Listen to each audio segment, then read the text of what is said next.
Hello, তোমরা সকলে কেমন আছো? আমি খুব ভালো আছি। আর আরেকটা ভিডিও আমি তোমাদের সাথে শেয়ার করছি।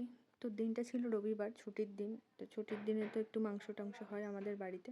যাই হোক, ভাইয়ের আমি তাই জন্য সকাল সকাল রসুন ছাড়াতে বসে গেছিলাম, কারণ আজ একটু রান্নার তাড়াহুড়ো আছে। আজকে ফটোশ্যুট করতে হবে। আমি আজকের এই ভিডিওটা করছি আমি কিভাবে ফটোশ্যুট করি, ভাইদের থেকে কীভাবে ফটো তুলে নিই, তার উপরেই ভিডিওটা।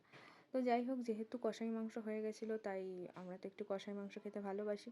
কয়েকটা কষাই মাংস তুলে খেয়ে নিয়েছিলাম। তারপরে আমি রেডি হয়ে আমাদের বাড়ির যে পেছন দিকটা আছে ওখানেই চলে গেছিলাম।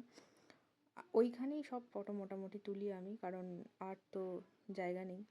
যাই হোক, তো এই ফটো ওঠার সময় আমরা কি পাগলামোগুলো করি সেগুলো একটু তোমাদের সাথে শেয়ার করছি। এখানে আমার ভাই ছবি তুলে দিচ্ছে, ও বলে দিচ্ছে এদিকে তাকা ওদিকে তাকা, এই পোজ দে ওই পোজ দে। যাই হোক, আর জুতোটা দেখে তোমরা কিন্তু হেসো না, হ্যাঁ জুতো কিন্তু আমি পরি না, মানে জুতো পরি না, জুতো পরি, ওরকম ভালো জুতো পরে ছবি তুলতে ওরকম কোনো ব্যাপার না, পা তো দেখা যায় না। তো যাই হোক, এইভাবে আমিও ওদের কটা ছবি তুলে দিই। ওদের কাছ থেকে 100খানা ছবি তুলে নিলেও আমি ওদেরকে 2-3টে ছবি তুলে দেওয়া, সেগুলো ভালো ছবিই তুলে দিই।